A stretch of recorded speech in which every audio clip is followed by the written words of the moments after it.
This video is a follow-up to Inside the Quran. But this time the question is the Quran corrupted or changed?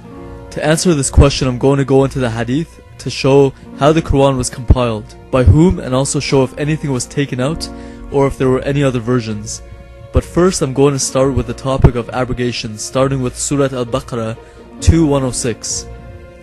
Whatever communications we abrogate or cause to be forgotten, we bring one better than it or like it. Do you not know that Allah has power over all things? And then there is Surah An-Nahl 16:101. And when we change a verse in place of another, and Allah knows the best of what He sends down, they say, "You are but a forger." Nay, but most of them know not. These verses speak for themselves really. Now I know full well what the abrogation of the Mecca verses are, but don't you ever wonder how an all-knowing and all-wise God could change His mind so much in the space of 23 years and in the length of 114 chapters? Plus, if the Quran was written on tablets in heaven from the beginning of time, why did Allah wait 2,000 years after the Torah and 600 years after the Gospel to reveal it? And why would those tablets have Allah changing His mind so much? Especially when according to the Quran His words cannot be changed, nor can the meanings. But there are, according to some Islamic scholars, over 200 abrogations in the Quran. With that being said, how eternal could something be if it is cancelled out? Which is exactly what happens to those Mecca verses. They are cancelled out for something better, which means the Mecca verses were not perfect. Meaning, according to the Quran, God is an imperfect being who makes mistakes. As I said before, in the space of 23 years and 114 chapters, He cancelled out over 200 verses. Now, on to the main point of the video. Is the Quran corrupted? In order to find the answer to that, we would have to go to historical documents on how it was transmitted and compiled. Now, I'm going to use only the hadith of Sahih Bukhari, since they are considered as the most trusted collection of hadith. I'm going to start with a quick background on the compilation of the Quran, which is not my own understanding, but according to the hadith. First off, despite what you may have heard, the Quran was not compiled during the life of Muhammad. Regardless of some claims that he oversaw the final assembly of the Quran, that is simply not true according to Islamic sources. The manuscripts, some of which were written on palm stalks, thin white stones, and also on the hearts of some men, meaning some verses were memorized. They were all compiled first under the authority of Abu Bakr by Zayd bin Thabit, and then later the final version, which is the one read by Muslims today, was put together by Uthman, around 20 years after Muhammad's death. Again, this is all according to the hadith. Okay, so I'm going to start with the hadith on the compilation of the Quran, how it was put together and by whom. And also, in this hadith, it talks about the burnt versions which Uthman burned, meaning before the final Quran was put together, there were other versions. Sahih Bukhari, Volume 6, Book 61, number 509, narrated Zayd bin Thabit.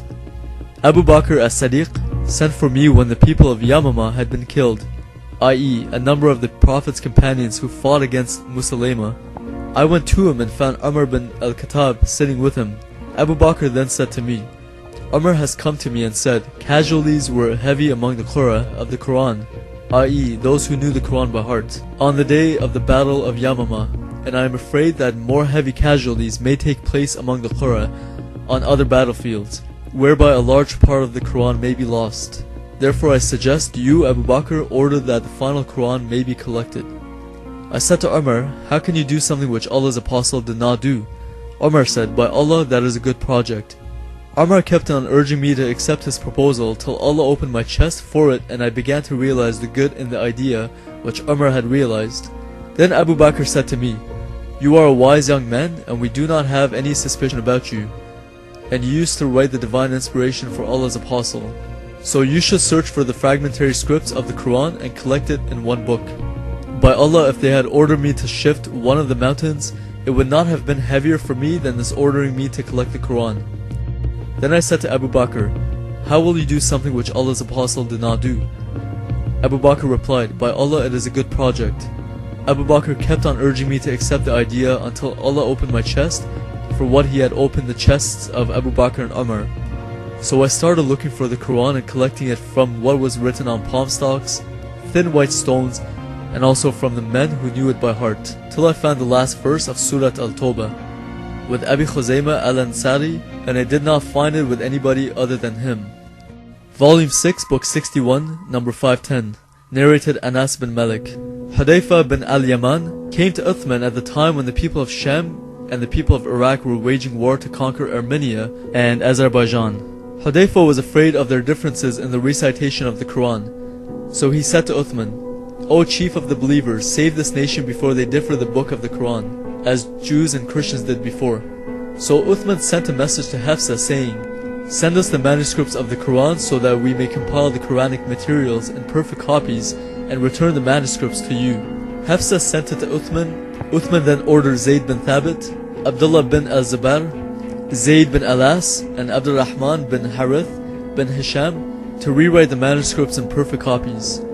Uthman said to the three Qurayshi men, "In case you disagree with Zayd bin Thabit on any point in the Quran, then write it in the dialect of Quraysh." The Quran was revealed in their tongue. They did so, and when they had written many copies, Uthman returned the original manuscripts to Hafsa. Uthman sent to every Muslim province one copy of what they had copied, and ordered that all the other Quranic materials, whether written in fragmentary manuscripts or whole copies, be burnt. Zayd bin Thabit added, "A verse from Surat Al-Ahzab was missed by me when we copied the Quran, and I used to hear Allah's Apostle reciting it. So we searched for it and found it with Khuzaymah bin Thabit al-Ansari. That verse was, 'Among the believers are men who have been true in their covenant with Allah.'" A few points to bring up from this hadith are: 1. Note that some of the verses were lost in the Battle of Yamama, so the Quran is not complete. The claim that it is exactly what was revealed to Muhammad cannot be authenticated, since some of the verses were lost and since Muhammad did not oversee the final assembly of the Quran. 2. Zayd bin Thabit collected it from fragments written on palm stalks, thin white stones, and also some of the verses were memorized by some men. He went around collecting these fragments from all over, with Muhammad not around to verify whether or not what he was writing down was authentic or not. He basically just collected a bunch of manuscripts, which could have come from anywhere. 3. All other manuscripts that had any differences were burned by Uthman. Now, who gave Uthman the authority to burn all of the other copies which may have actually been the originals? And also, who gave Uthman and Abu Bakr the authority to say what should be included and what should be left out? Who knows how the original Qurans were? Maybe some of them had correct doctrine that coincided with the Bible. I guess we'll never know. So along with the lost verses from the Battle of Yamama, we have a very clear hadith that says a stoning verse for committing adultery was taken out. Before I read it, I want you to ask yourself, if a verse of stoning for adultery was taken out of the Bible, would you say that the Bible is corrupted? Now, with that same answer in mind, use the same measure on the Quran. Sahih Bukhari, Volume 8, Book 82, number 816. Narrated Ibn Abbas.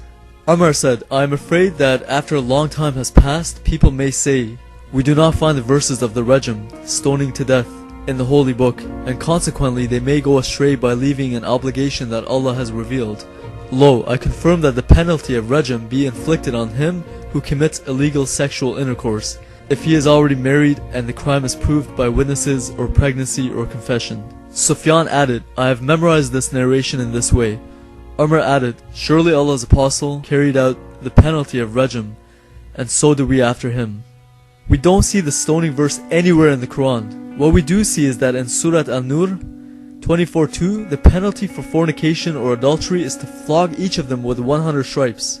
Maybe the original command, as seen in the previous hadith, was in one of the versions that Uthman burned. But the question needs to be asked, again, who gave authority to whom to take out the stoning verse? And what else was taken out? What we do know is that according to Muslims' own sources and according to the best collection of hadith, the Quran was changed or at least tampered with by Uthman after a very questionable compilation done by Zayd bin Thabit. Then of course, even more questionable is how Uthman burned every copy that differed from his. So as we saw in my previous video inside the Quran, according to the Quran the Bible hasn't been changed. And as we have seen from Muslims' own sources, the hadith, the Quran is changed. Either changed by Uthman or corrupted from the beginning by Zayd bin Thabit or by Muhammad, even before Zayd bin Thabit. With the Quran we have a book that claims to be from God, the God of Abraham, but it contradicts the God of Abraham in too many ways to count.